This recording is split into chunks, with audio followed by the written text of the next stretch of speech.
Jumping into our favorite topic, as always, Zillow is leading off racket number one. Lawmakers urge investigation into Zillow acquisition of ShowingTime. So when Zillow bought ShowingTime, we covered it maybe 2 or 3 times on Oh, was this it that podcast. many? I feel like it was just once. Absolutely. I think it was.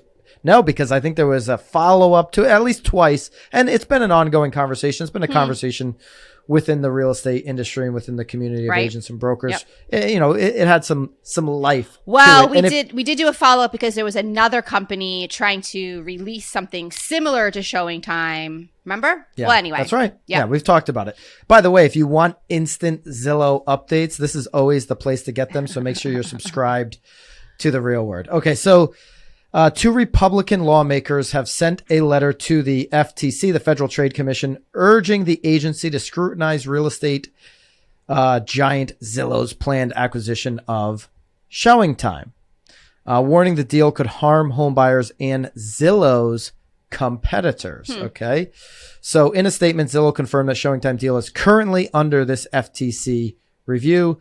The probe comes at a time when federal regulators appear to be turning up the heat on the real estate industry through appointments at the FTC and through an executive order that encouraged the FTC to exercise its rule-making authority in areas such as unfair occupational licensing restrictions. Nicole, we talked about Biden's plan to make licensing restrictions easier. Yep. Unfair trying practices. Unfair tying practices or exclusionary practices in the brokerage or listing of real estate. Okay, so, what's that mean? Pocket listings, that type of thing.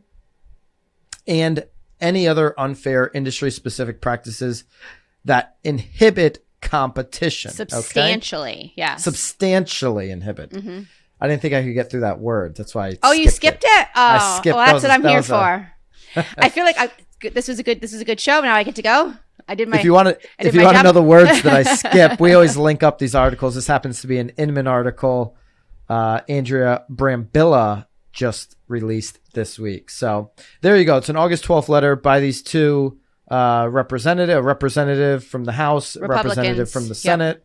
Yes, both happen to be Republicans that really want to take a look at this. Nicole, does this deal, and when it was first announced, did it strike you as an uncompetitive, an unfair advantage to the competition? Well, with this Zillow acquisition? Not initially, but we did though harp on the fact that what is Zillow doing? They're acquiring data. I mean, this was just a whole nother way for them to continue acquiring data. Do I think it's going to hurt home buyers? Probably not.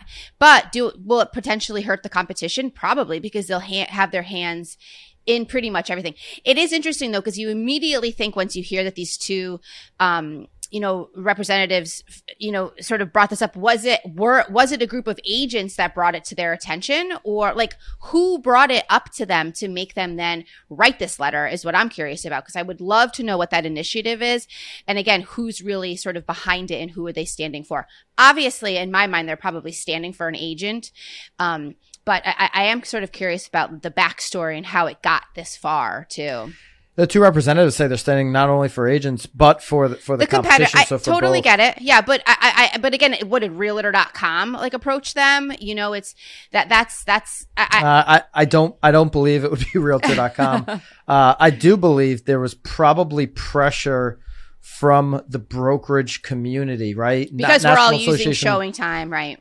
Well, National Association of Realtors, that's one of the things that they do really well, is they've got all these lobbyists that can, go and make some noise with the Senate, with the House, and try to put pressure, and in this case, put pressure on these 2 representatives to put pressure on the FTC.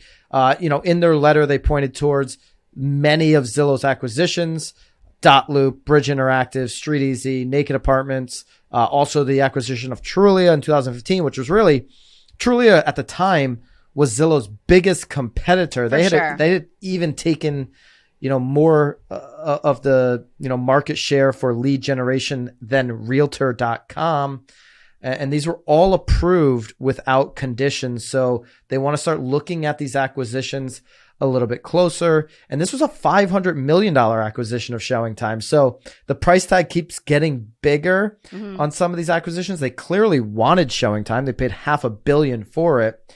And it's been very controversial in the industry. This was announced back in February. And they think that this further entrenches Zillow's consumer information advantage. You know, Zillow is spending a lot of money on information, on data. We talked about it in last week's Real Word. Go back and look at that, where their quarterly earnings came out at $1.3 billion. They only made a $10 million profit on that $1.3 million. They're willing right now to give up profits for long-term customer acquisition, for brand building, for getting consumers comfortable with going to Zillow first, not the agent. And I've got a great example. I've been doing a little bit of back-end homework. I teased this on a previous podcast, Nicole.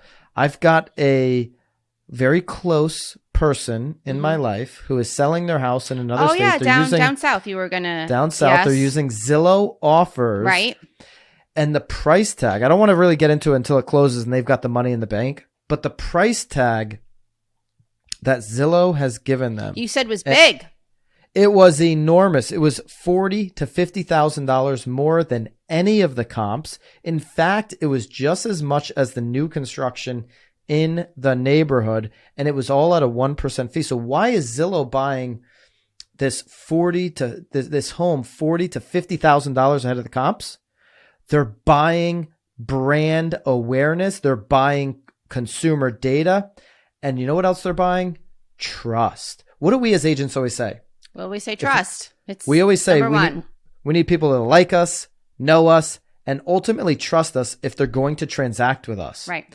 Zillow is building trust. They are building / buying trust. Well, they're definitely buying trust. They are buying it, and they're doing it with their acquisitions. You know, if they can get closer to the transaction, like through ShowingTime, they're going to have a clear advantage in building that trust. Now, what the FTC has to decide is this an unfair advantage? Right. How do you feel about it? You feel it's unfair? You know, when you describe a monopoly, I believe a monopoly is described at being over 60%. Let me look that up. What is a monopoly? What is a monopoly? Now, Zillow, if they're going to, their attorneys are going to argue, hey, Zillow's only on less than 5% or influences less than 5% of the transactions right now currently across the country. So could you consider that a monopoly? Or are they going to look at a monopoly being how much traffic they have in comparison to all these other sites? My opinion is based off of what is a monopoly? It's not even giving you a percentage, really. It's saying a market structure characterized by a single seller selling a unique product in the market, an exclusive possession or control of the supply of or trade in a commodity or service. Greater than 50% has been necessary for courts to find the existence of monopoly power. I thought there was a specific number. If a company has a market share of greater than 75%, they would probably be considered a monopoly. So I think once you get into the courts, there's a little bit of a gray area. It's certainly over 50%. But I have heard a number greater than 50%. Here's this number, and I'm just Googling quickly. So well, it must be over 50%, because if you're talking about exclusive possession or control, I mean, you'd have to have, some serious pull there. What the government, So you can fact check me, and I'd love to hear your comments. What a true monopoly is, but I believe their attorneys, when they get into this situation, I mean, you asked me what I thought, but I'm just kind of going through it here to set it up. I believe the attorneys are going to say, oh, this is not a monopoly because look at all these other sites, add up all their market traffic. Right. We're still not at 50%, or we're certainly not at 50% of the transactions. ShowingTime, relates more to the transaction than it does, lead generation or traffic on a website. Yeah. Do I think it's an unfair advantage? They've done a better job than, and I've said this multiple times, than any other brokerage at building brand at scale across this country with real estate consumers. So Is it unfair? right now, I just don't believe it's unfair. I believe they're doing a better job. I mean, to sit here and cry that it's unfair seems very participation trophy to me, and I'm not big on 11th place ribbons. I know that you said that twice this morning already. Yeah, I'm big on the participation trophy thing today. You are. Did you ever do Fun Run where you would get like, I was never good at country. But I didn't run. No, like you had to you walked that was like a voluntary thing. Like I don't voluntarily run. Run. Never voluntarily run. No. And you get like a ribbon at the end. It's like you came in 14th place. No. Like I had all these these odd colors that were not winning colors, for coming in 14th. But you kept signing up for it. I mean, why would you? Yeah, I was trying to get in the top 3. Voluntarily run. I was a big failure there. No. So yeah, I don't think it's unfair yet what they've done. Should the FTC be looking at it? Probably. That's what they're there. They're set up to do that. Right. And so we'll see what happens. We'll continue to cover Zillow on The Real Word. Hey guys, if you enjoyed this short clip from The Real Word, click here for another one. Or if you like the full episode, click here.